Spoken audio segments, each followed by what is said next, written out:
Hi there, this is Jonathan Ginsberg. I'd like to talk to you today about bankruptcy and divorce. These are two areas of law that really don't go too well together. There's a lot of overlap, but there's also a lot of conflict. And let me give you kind of my approach as to what I do when I have a client who is about to or in the middle of a divorce. The reason why these two areas don't go real well together is that by definition almost, when you're going through a divorce, your finances are going to be unsettled. You may not know right now what your budget's going to be, how much you're going to pay in child support, how much you're going to receive in child support, how much your housing costs are, what assets you're going to have, your value of your retirement plan. There's a lot of unknown issues. So usually I tell people you're better off waiting until you kind of have a better idea what's going to happen before going into bankruptcy, because once you've already kind of worked out who's paying what, who's receiving what, then you can sit down and figure out what you're actually going to, your budget's going to look like into bankruptcy, because obviously budgeting is a big part of bankruptcy work. The only time I really make an exception to this is if you're about to start the divorce process.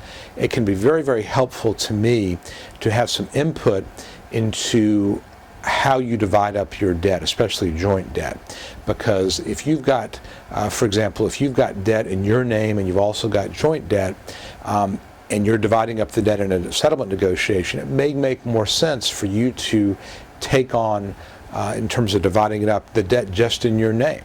Because when you file bankruptcy, you can perhaps discharge that debt.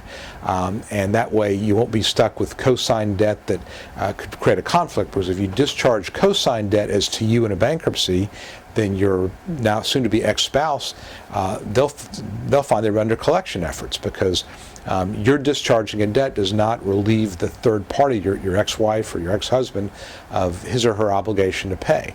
So dividing up the debt based on who owes can make a big difference. So I do encourage people that are going through a divorce, if bankruptcy is even a remote possibility, sit down with a bankruptcy lawyer, spend an hour or two, and try to figure out how you're going to best divide this up so that it makes the most sense. And we can also do what-if scenarios. What happens if you pay this amount in child support? How would this affect your ability to go into a Chapter 7 under the means test? And again, running all these what-if scenarios can be very helpful, because it can really help you and your divorce lawyer understand, maybe position yourself where, if you end up filing bankruptcy, you get the most benefit out of it.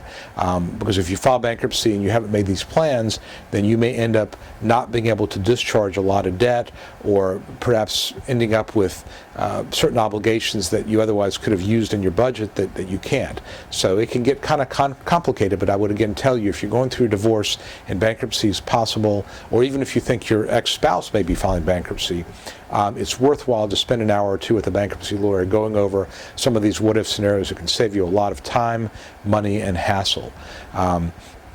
Now, if you're actually in your bankruptcy and you need to file a divorce, again, that can also get kind of complicated. If it's a joint case, we can sever a bankruptcy case where you can, instead of having one bankruptcy with two people, you can have two bankruptcies with two people, or one side can dismiss it. Again, it gets kind of complicated, but it can be done.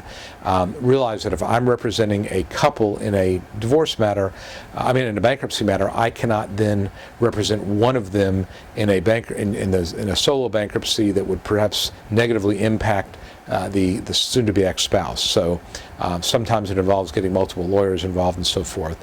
I think the big thing to remember, though, is if you see a divorce in the offing, if you think it's going to happen, the sooner you let your bankruptcy lawyer know, the better. The sooner we can give our input, the better. It could really go a long way to avoiding those situations where you're stuck because of a decision you made, not thinking about bankruptcy. Now bankruptcy is a big part of what you got to deal with.